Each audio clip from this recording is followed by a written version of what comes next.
Hello guys, and welcome to another episode of our Ilkhanate campaign here in EU4, MNT 2.0.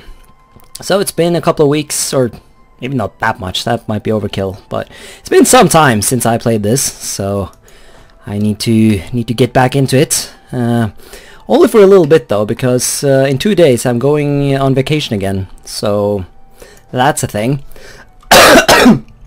Also, as you just heard, while I was in Denmark, I got sick, so yeah. I've tried to avoid recording videos while sick, but as I am going on vacation in 2 days, I sort of have to record now or never. Like, yeah, I mean, if there's going to be any videos in between now and when I get home from England and France, and I say England intentionally. I'm not, well, I mean, I guess I am going to Great Britain, but, you know, I'm going to London specifically to watch the Harry Potter... What is the Harry Potter thing in London called? The studios? I don't know. It's like, it's the thing you do, right? Go to a Harry Potter thing, you buy the scarf of your house. I don't know. I'm actually looking forward to it. And then I'm going to France to drink wine, basically. I need food. So yeah, I got one evening here to record as many videos as possible for that that time. So here we go. Gotta go fucking record some videos, man. Gotta conquer our neighbors and shit. So in the, well, was it in the previous episode, or at least recently, we acquired the blue Horde and the white Horde as vassals. Also, I see we have a lot of spy network saved up, so let's spend that before it goes away. Yeah, that's right. I did want to... No, I don't... Didn't... No, I want to take these lands, if I remember correctly. So let's get like a claim on Tashkent. I assume I already have that. Wait. Altikuduk? The fuck's that? And this is the... wrong nation. Yep, that's how I roll, I guess. Oh, interesting. You can actually fabricate claims across the Aral Sea. So let's do Aral Tenyin. Yeah. That place. Awesome. Also, I'm fabricating on Hassa because I want to link up my lands to Oman. So let's do Hafuf. Sure. That'll do. God, I'm sorry, Jesus. Yeah, that would be the reason for not for not recording videos when you are sick, but there's not much choice here. Well, I mean, there is a choice, but I choose to at least have some crappy videos on my channel. Ooh, construct the Suez Canal. Admin of 20. That doesn't sound entirely balanced. That's in 3 technologies. Ah! Suez Canal in like 1600? Or it's probably not even that much time until we get 20. Yeah, I assume it hasn't really been changed from the base game. Because level 20 admin in the base game is a lot more than in this mod because the start date is earlier. So let's just not do that. I was never a big fan of this decision anyways, so I feel like, I don't know. I guess if a big enough empire decided to do it, it would have been technically possible. So, well, maybe, I don't know. Tell me in the comments. Do you think it would have been reasonable for a canal to be built between, you know, through the Suez? Wasn't there also like the pharaohs? Didn't they build like a canal from the Nile to the Red Sea? Or is that a myth? Because if they did that, then there technically was a connection, because you could just go up the Nile and then out here. I mean, presumably the boats couldn't be very big, but still. It's a thing, you know? It's a thing. So what are we doing? Our aggressive expansion is quite high. Yeah, I don't like the fact that our aggressive expansion with the Turks is as high as it is. The Turks definitely have gotten weaker, but I'm just not in the mood, if you will, to fight with the Turks, even if I could. How's the manpower? I mean, we have a lot of... Yeah, no, manpower is actually very good. Yeah. How's overextension? Not that bad. And we're working on all of them, so really, I don't see a I don't see a very big reason for not going to war with someone. Okay, so this guy is guaranteed by the Mamluks. So that's the thing. Banu Rassi. Wait, is that... Ah, no! Really? You're allied with him? I don't like Banu Rassi because he stole my color, but that doesn't mean I want to wage war on him. Let's see, would you join a separate war? Yeah, he would. So what I assume we're going to have to do is wage war upon the Mamluks, call Banu Rassi into said war, and then do a separate war against Hassa while he's busy. So that's the thing. But we don't actually have any claims on the Mamluks, so let's go work on that. So I guess we will be fighting the steppe nomads while we wait for our claim on the Mamluks to, you know, appear out of nowhere. Also, our nation is collapsing, it seems.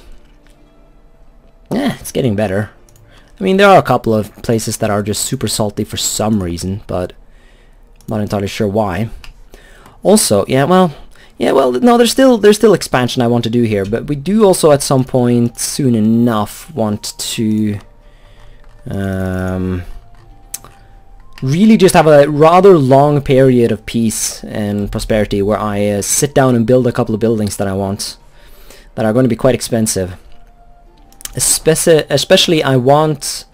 No, they're not going to fucking abandon.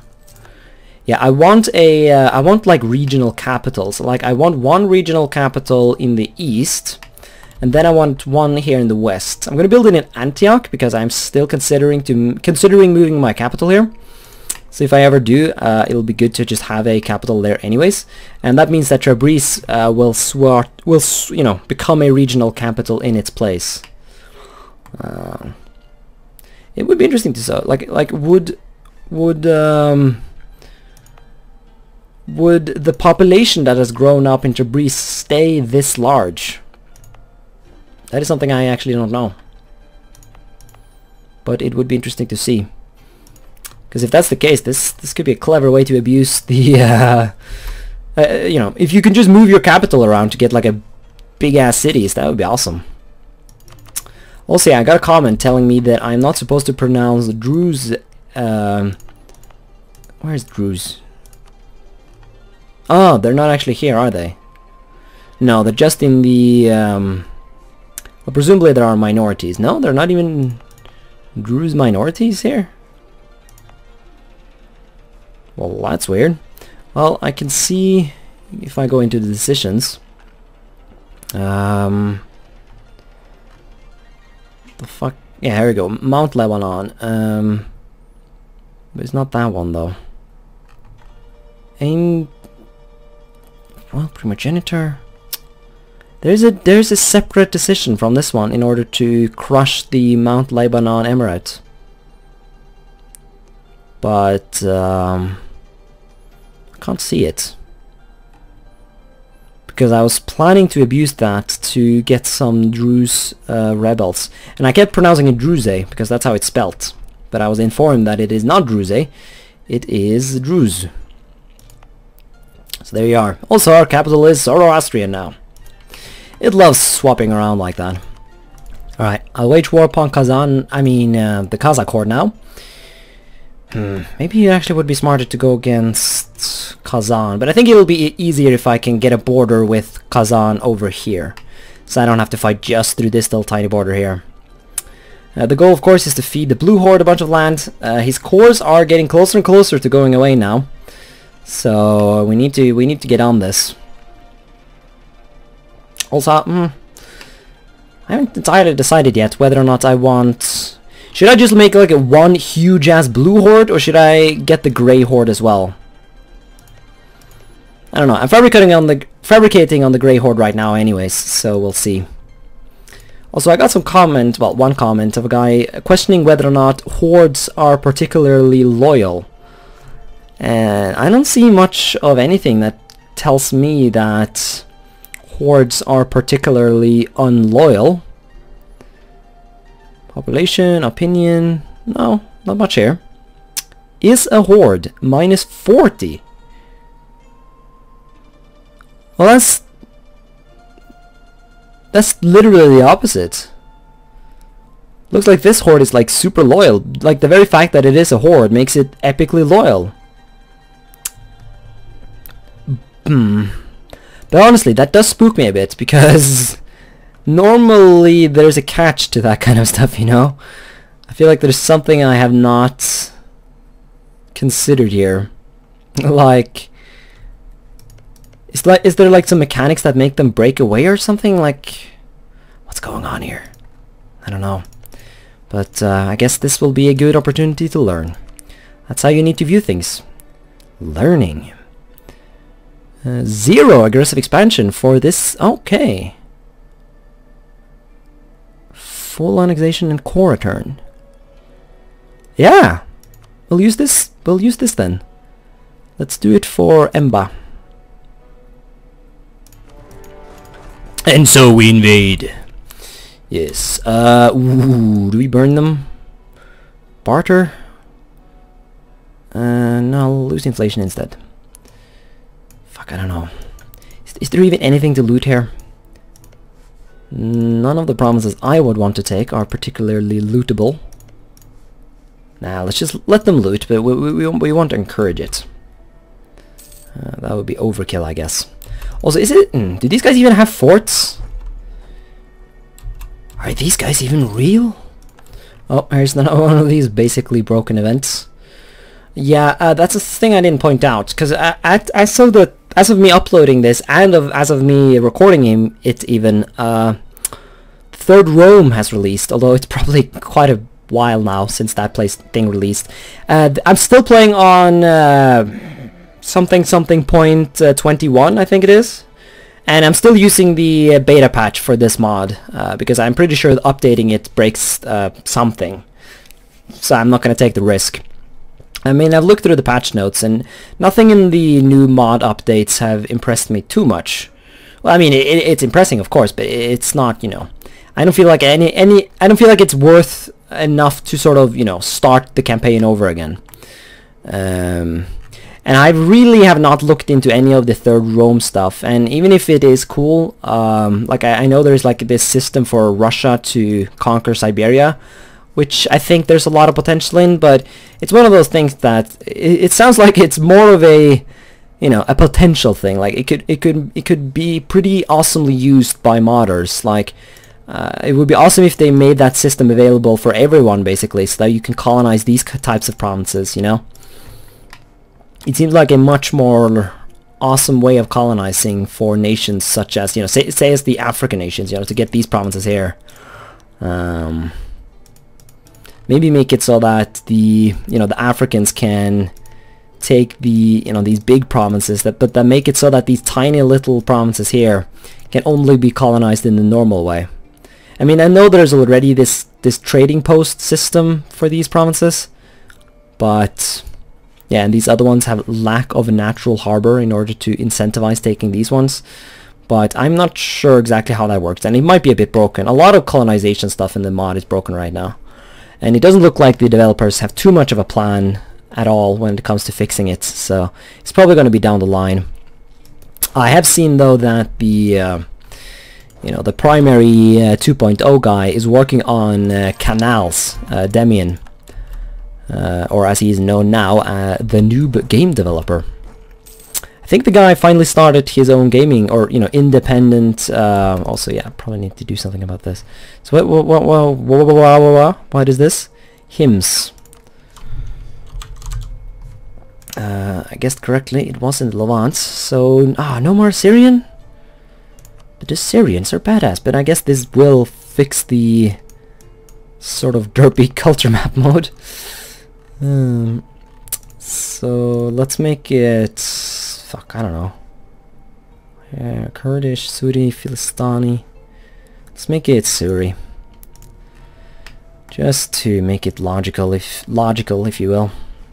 But yeah, he started his own gaming project, and it seems that despite my despite being annoying in the stream, you know, what do you call that section? The stream comment section? That's not the right word. The stream chat. That's what you call it. Yeah, despite me being annoying in this in the stream chat, he has decided to make an unhistorical game. You know, it's a fantasy type game, I think. But he is a well, I mean, I guess he is a noob developer, but he has a very interesting way of thinking of, you know, game creation and like what makes for an interesting game. He has a lot of ideas that I really agree with. So even if I haven't looked too much into it right now, because, you know, it's not a historical game, so I guess I'm not.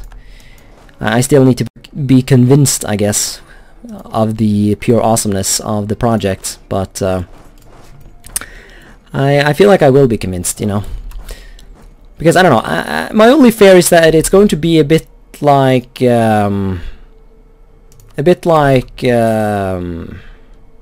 Stellaris, you know. It's a game that, you know, I guess the mechanics are comparable to, you know, other grand strategy games, but I feel like a lot of what makes these types of grand strategy games so darn replayable is the historical part of it, because it adds this, like for history nerds, there's something just inherently fun about playing in a historic setting that sort of makes the game, yeah, more replayable and just more interesting, despite the mechanics not necessarily being, you know, the most impressive in the world. Which I'm not talking about EU4. EU4 has good mechanics. Well, a lot of it is good, of course, but a lot of it is very stupid, actually. EU4 is a bad example. But hey, MNT 2.0 is a great example of good game mechanics, at least in my opinion. So that works. But yeah, let's do like all the fucking provinces, like as many as we can get. So yeah, this, okay, so all of it then. We can just annex him. Yeah, okay, I'm not gonna keep this province, I'm gonna just give it to the Blue Horde. Or whatever. Yeah, Blue Horde. But yeah, good. Yeah, we're just gonna outright annex him like that for four aggressive expansion. I'm not even gonna take the money, it's not even worth the inflation. A coalition of the Grey Horde. Oh, well, I guess we'll have to invade the Grey Horde then and teach them a lesson. A lesson of, I don't know.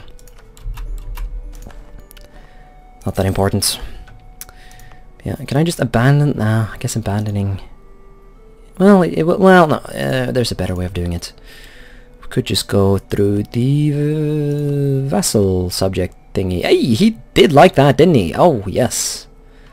Grand Province. Wait, hold on. Did I just give a bunch of land to Mogulistan?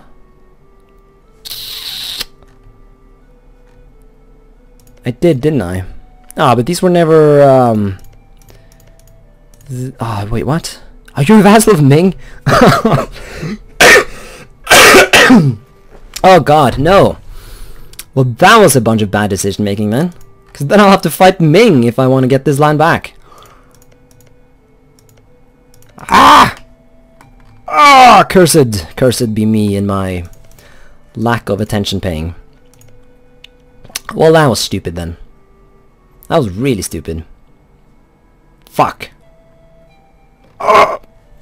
But we will endure. So this province, Turanya Diablam. Should I give away like a trade center or something? Yeah, I mean, I guess I did. Well, no, this province was already a part of Mogulistan. Fucking hell, Mogulistan does not even border. Well, okay, I guess it does actually technically border Ming. But oh man, it's not healthy. It's not healthy to start a new recording session with salt-inducing bullshit. But yeah, you can have that. There we are. Now you're a happy little boy with very, very ugly borders. But we'll work on that. Yeah, I think the next thing to do really is just oh man, an outright invasion of Kazan. Kazan has no friends, and I just learned that you can get 0 aggressive expansion for expanding in this way. And so of course we're gonna go do that. Now presumably Kazan will be stronger than Kazakh Horde was, but it's still 3 technologies behind us, and you know, we got our vassal swarm or whatever to fight for us, so we're all good. Hell, we even just got some more cavalry combat ability. And we're one thing away for the blood of Genghis Khan, which gives us extra advisors. I have good advisors right now though, so I'm pleased with it. I got basically just a bunch of people to reduce national unrest. Which hasn't done... well, I mean, it's, you know, it's there. Although, I think I'll actually postpone the war against Kazan until the next episode. So, yeah, sounds like a plan to me. So, in the next episode, we'll invade Kazan and finally connect up all of these random dots of Blue Horde. And who knows, maybe we'll even have enough war score to get the White Horde some land. Did you just lose your cores? Oh no. Oh, the horror! Really? He has cores? Oh. Well, that sucks, because I won't be able to take land without... I'll have to take aggressive expansion and shit in order to feed him land. But, I don't know, I might prioritize taking, you know, these southern provinces here and give them to him, just so that I have full control over the Caspian Sea. Not that that matters, but it'll let me walk from here to here, and that can be useful for rebel suppression and shit like that. So, yeah, thanks so much for watching this episode, and until next time, bye.